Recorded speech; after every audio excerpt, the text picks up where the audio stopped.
Hello বন্ধুরা, আপনারা কি কখনো এমন কিছুর কথা ভেবেছেন যা সময়কে থমকে দিতে পারে?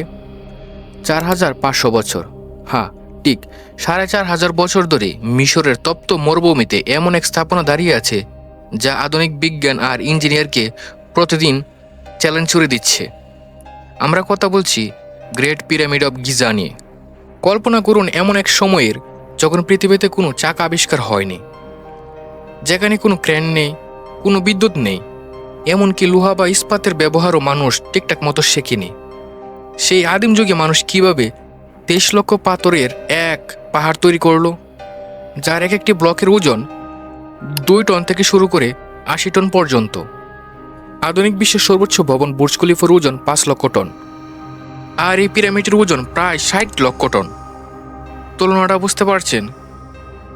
আজ রহস্যমতীত চোখের পর্দায় আমরা কোনো সস্তা কনস্পিরেন্সি থিওরি নয়, বরং ইতিহাস ও বিজ্ঞানের আলোয় এমন এক সত্যকে খুঁজব যা আপনাকে স্তব্ধ করে দিবে। এটা কি শুধু একটি সমাধি, নাকি এর আড়ালে লুকিয়ে আছে অন্য কোনো প্রাণীর উন্নত প্রযুক্তি? চলুন সময়ের উল্টো রথে চড়ে আমরা ফিরে যাই খ্রিস্টপূর্ব 2560 সালে। মিশরের চতুর্থ রাজবংশের দ্বিতীয় শাসক ছিলেন ফারাও কুফু। ইতিহাস তাকে একজন কঠোর কিন্তু মহান নির্মাতা হিসাবে চিনেন। কিন্তু কেন তিনি এই বিশাল কর্মকাণ্ড শুরু করেছিলেন? এর উত্তর লুকিয়ে আছে প্রাচীন মিশরীয়দের সাইকোলজি বা মনস্তত্ত্বে। তারা বিশ্বাস করত মৃত্যু মানেই শেষ নয়। মৃত্যু হলো এক জগৎ থেকে অন্য জগতে যাওয়ার একটি গেটওয়ে বা প্রবেশদ্বার। তাদের বিশ্বাস ছিল মৃত্যুর পর আত্মা বা খা বিচারকের সামনে দাঁড়াবে। যদি আত্মা অমর হতে চায় তবে তার পৃথিবীর দেহকে সংরক্ষিত রাখতে হবে, আর সেই সুরক্ষা নিষেধ করতেই ফারাওরা জীবিত থাকতে নিজেদের জন্য এই বিশাল পিরামিড তৈরি করা শুরু করতেন। কিন্তু প্রশ্ন হলো, গিজার এই মরুভূমিকে কেন বেছে নেওয়া হলো? নীল নদের পশ্চিম তীর। কেন পশ্চিম তীর? কারণ মিশরীয় বিশ্বাস করতেন সূর্য পশ্চিমে অস্ত যায়, যা মৃত্যুর প্রতীক। আর উত্তর নক্ষত্রের সাথে এই নিখুঁত অ্যালাইনমেন্ট প্রমাণ করে যে তারা কেবল মাটি নয়, আকাশকেও জয় করতে চেয়েছিল। এবার আসা যাক সবচেয়ে কঠিন প্রশ্নে, পাথরগুলো এলো কোথা থেকে? বিজ্ঞানীরা গবেষণা করে দেখেছেন পিরামিডের বেশিরভাগ চুনা পাথর আনা হয়েছিল কাচের খনি থেকে। কিন্তু মূল রহস্য হলো কিং চেম্বার বা রাজকীয় কক্ষের গ্রানাইট পাথরগুলো। এই গ্রানাইট পাথরগুলো আসওয়ান থেকে আনা হয়েছিল, যা গিজা থেকে প্রায় 800 কিলোমিটার দূরে। 4500 বছর আগে 800 কিলোমিটার পথ পাড়ি দিয়ে এক একটি 80 টন ওজনের পাথর আনা কি আজ সম্ভব? তারা ব্যবহার করত তামার চিনি, কিন্তু তামা তো নরম ধাতু। তাহলে কিভাবে তারা কঠিন গ্রানাইট পাথর কাটত? তারা ব্যবহার করত ডুলাইট নামক এক ধরনের অতি কঠিন পাথর। তাছাড়াও তারা পাথরের ফাটলে শুকনো কাঠের টুকরো ঢুকিয়ে তাতে পানি ঢেলে দিত। কাঠ বীজে ফুলে উঠলে পাথর ফেটে যেত। একে বলে আদিম বুদ্ধি আর ধৈর্যের চরম পরীক্ষা। আমরা ছোটবেলা থেকে শুনে এসেছি বা হলিউড সিনেমায় দেখেছি হাজার হাজার দাসের উপর চাবুক মেরে পিরামিড বানানো হয়েছে।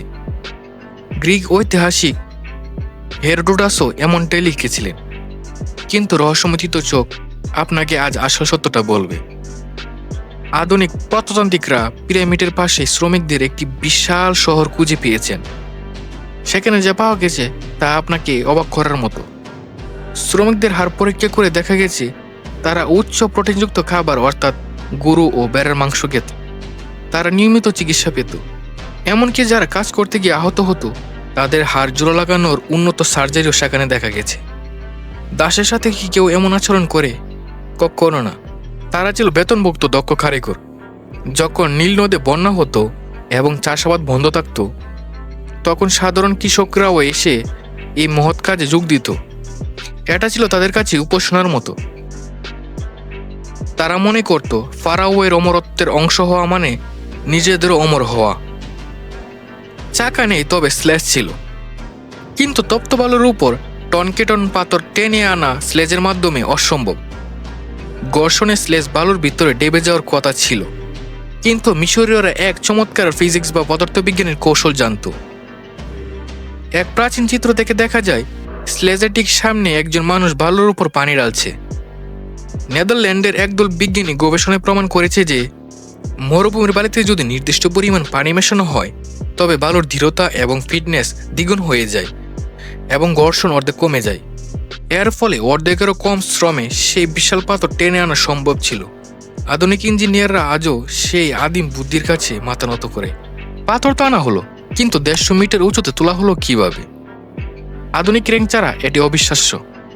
দীর্ঘকাল ধরে ভাবা হতো একটি বিশাল সোজা ডালো পথ বা র্যাম্প তৈরি করা হয়েছিল, কিন্তু হিসাব করে দেখা গেছে পিরামিডের চূড়া পর্যন্ত সোজা র্যাম্প বানাতে গেলে সেই র্যাম্পটি হবে 1 মাইল লম্বা, যা অসম্ভব। 2015 সালে গবেষকরা একটি নতুন থিওরি দেন, ইন্টারন্যাশনাল র্যাম্প বা অভ্যন্তরীণ সর্পিল পথ। পিরামিডের ভেতরেই সিঁড়ির মতো পেঁচানো পথ ব্যবহার করে পাথরগুলো উপরে তোলা হতো। এছাড়াও তারা লিভার পদ্ধতি ব্যবহার করত। প্রতিটি স্তরে পাথর বসানোর পর ছোট ছোট কাঠের লিভার দিয়ে সেগুলোকে পরবর্তী স্তরে তোলা হতো। এই নিখুঁত কোঅর্ডিনেশনই প্রমাণ করে যে প্রাচীন মিশরীয়রা গণিতে কতটা পারদর্শী ছিল।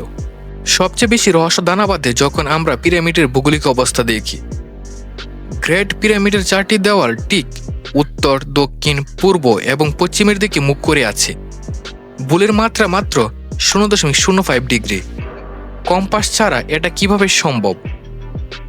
গবেষকদের মতে তারা সূর্যের ছায়া এবং নির্দিষ্ট কিছু নক্ষত্রকে, যেমন উত্তর নক্ষত্র, অনুসরণ করত। অনেকে দাবি করেন গিজার 3টি পিরামিড আকাশের ওরিয়ন নক্ষত্রমণ্ডলী বা কালপুরুষের 3টি উজ্জ্বল তারার হুবহু প্রতিফলন। এটা কি কাকতালীয়, নাকি তারা মহাকাশের কোনো গভীর রহস্য জানত যা আমরা আজ উদ্ধার করতে পারিনি? ভিডিওর শেষে এসে আপনাদের মনে প্রশ্ন জাগে, তাহলে কি সত্যি কোন এলিয়েন বা অতিপ্রাকৃতিক শক্তি এটি তৈরি করেছে? উত্তর হলো না। এলিয়েন থিওরি আমাদের পূর্বপুরুষদের কঠোর পরিশ্রম এবং প্রতিভাকে অপমান করে। গিজার গ্রেট পিরামিড কোনো হারানো প্রযুক্তির প্রমাণ নয়, বরং এটি মানুষের অজেয় চিন্তার স্বাক্ষর। এটি আমাদের শেখায় যে যখন একটি জাতি ঐক্যবদ্ধ হয় এবং তাদের লক্ষ্য পরিষ্কার থাকে, তখন তারা অসম্ভবকে সম্ভব করতে পারে। 4500 বছর আগে তারা যা করে দেখিয়েছে, আজকের আধুনিক প্রযুক্তি নিয়েও আমরা তা করতে হিমশিম খাবো। আজকের এই রহস্যময় যাত্রা আপনার কেমন লেগে গেছে? আপনি কি মনে করেন পিরামিডের ভেতরে এখনও কোনো লুকানো চেম্বার আছে যেখানে মানুষের পা পড়েনি? কমেন্টে আপনার মূল্যবান মতামত জানান। ভিডিওটি ভালো লাগলে লাইক দিন এবং এমন আরও রহস্যের গভীরে যেতে রহস্যময় তৃতীয় চ্যানেলটি সাবস্ক্রাইব করে বেল আইকনটি চেপে রাখুন।